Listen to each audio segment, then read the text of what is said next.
It's Friday, November 21st, 2025, and this is your Appalachia Daily Update. Today we've got a big drug conviction in Cherokee County's largest meth case. A major trafficking run stopped coming in from Georgia wildfire risk. That's still a concern across western North Carolina, and the latest on the search for a missing Texas law professor near Blood Mountain. We'll also check in on Hayesville's new mayor, upcoming elections, holiday food options for families who need a little help, local basketball, and plenty of Christmas events across the mountains. Let's start with crime and courts in Cherokee County. A long-running meth case that started back in 2022 has now ended in a conviction. Jurors have found Lars Prentice Johnson, a 53-year-old man from the Peachtree community, guilty in what law enforcement is calling the largest methamphetamine case in Cherokee County's history. This all stems from a search warrant on Daylily Drive in Marble, where deputies say they found around 38 pounds of meth and a full conversion lab set up to manufacture the drug. That amount of meth could have impacted hundreds of people across our communities. After several years of court proceedings, a jury this week said guilty on the key charges tied to manufacturing and trafficking. For folks in Murphy, Marble, Peachtree, and beyond, the takeaway is that this particular case has finally been brought to a close, and one of the largest suppliers identified in our area is now off the street. Staying with drug enforcement, there's another major bust involving Cherokee County, this time linked to Georgia. The Cherokee County Narcotics Division, working with deputies and a K-9 unit from Pickens County, Georgia, stopped a vehicle that investigators say was on its way back into North Carolina on November 15th. According to the sheriff's office, that stop turned up more than a pound of methamphetamine, along with suspected fentanyl, cocaine, MDMA, and marijuana. 2 people were arrested and are facing multiple trafficking charges, with no bond listed in the initial release. This case highlights something we've seen again and again in the mountains: a steady flow of hard drugs moving up from Georgia into western North Carolina, and a joint task force approach, trying to cut that pipeline off before it reaches neighborhoods in Murphy, Andrews, and the rest of Cherokee County. Now to the story that's weighing on a lot of people who hike in North Georgia: the search for a missing Texas law professor on Blood Mountain. 67-year-old Charles Hosch, a Dallas attorney and longtime SMU law professor, has been missing since Tuesday, November 11th. He was last seen near the Byron Herbert Reese trailhead, not far from where it connects to the Appalachian Trail. Search crews from multiple agencies, K-9 teams, aerial units, and volunteers have been working day after day in steep, remote terrain, expanding their operations as time goes on. His family and law partners have been very public in asking for help, and authorities are encouraging any hikers, hunters, or cabin owners who might have game camera footage from that area to review it and pass along anything that looks relevant. For our listeners who hike Blood Mountain or the surrounding trails, this is a reminder to hike with a partner when you can. Let someone know your plans and be prepared for fast-changing conditions in these mountains. Let's talk about fire danger for a moment. Even if the weather feels a little calmer, wildfire risk is still very much a concern across western North Carolina.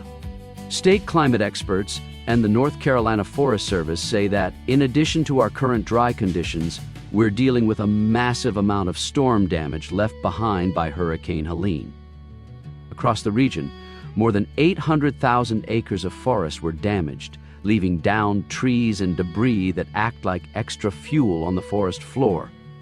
In a recent statewide update, officials noted that far western counties have dropped back to a more moderate fire danger, but they warn that it doesn't take much. Just a windy, low-humidity afternoon for conditions to spike again. Cherokee County's forecast earlier this week showed that elevated risk, and Murphy Mayor Tim Radford has been encouraging residents to treat outdoor burning with extra caution and to pay attention to local advisories. The message for folks from Murphy to Hayesville to Robbinsville is pretty simple: check for burn bans, think twice before lighting a fire, and report smoke early if you see something that doesn't look right. Turning to local government, Hayesville's mayoral transition is now official. After winning the election earlier this month, Benita England has been sworn in as mayor of Hayesville. The ceremony also seated town council members and formally kicked off a new term at Town Hall. We talked about those election results on a previous newscast. Today's update is that England is now in office and beginning the practical work of governing. For Hayesville residents, this is the moment when campaign promises start to turn into agendas, budgets, and decisions about downtown development, infrastructure, and community programs. Looking ahead to next year, voters in Clay County are already getting an early reminder about local elections. The candidate filing period opens in less than 2 weeks, right around the start of December. That filing window will determine who actually gets on the ballot for county-level offices in 2026. If you've been thinking about running for local office or you know someone who has, this is the time to get serious about it. The county's notice explains which offices are up and where to go at the courthouse to file. For listeners in Hayesville and the rest of Clay County, your local ballot doesn't just appear out of thin air. This filing period is when the choices are set. As we move into the holidays, there are also some practical resources to talk about. In Clay County, a new roundup highlights multiple churches and community organizations that are stepping up to provide free meals and food boxes for families who might be struggling this season. These efforts include Thanksgiving and Christmas options, with details on how to sign up and when distributions will happen. If you're listening and you're worried about putting food on the table, or you know a neighbor who might be, this story is a reminder that you're not alone and that there are specific places ready to help. And if you're in a position to give, it's a great roadmap for where your donations of time, food, or money can make a real difference right here at home. Speaking of community, let's clear up a bit of rumor mill drama out of Clay County. A social media post started circulating saying that this year's Clay County Christmas parade would ban teddy bears, prayer on the square, and Christmas caroling. As you might imagine, that stirred up a lot of frustration. But parade organizers and the Clay County Communities Revitalization Association have now stepped in to set the record straight.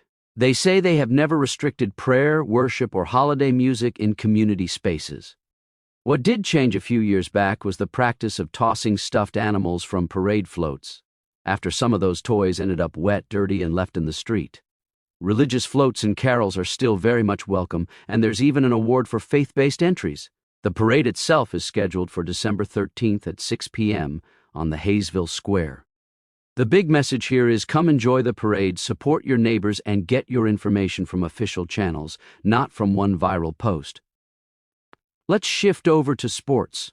High school basketball season is underway, and the Hiawassee Dam Eagles boys got off to a strong start. In their home opener on Tuesday, they rolled past Copper Basin by a score of 60-27.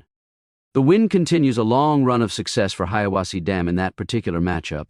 Copper Basin has now come up short 8 straight times against the Eagles. For students and parents out west of Murphy, it's a fun early sign that basketball season could be another bright spot this winter. The girls' game that night went the other way in a close one, but for our purposes today, the headline is that the Hiawassee Dam boys are 1-0 and looking confident. Now let's look at some holiday events across the mountains.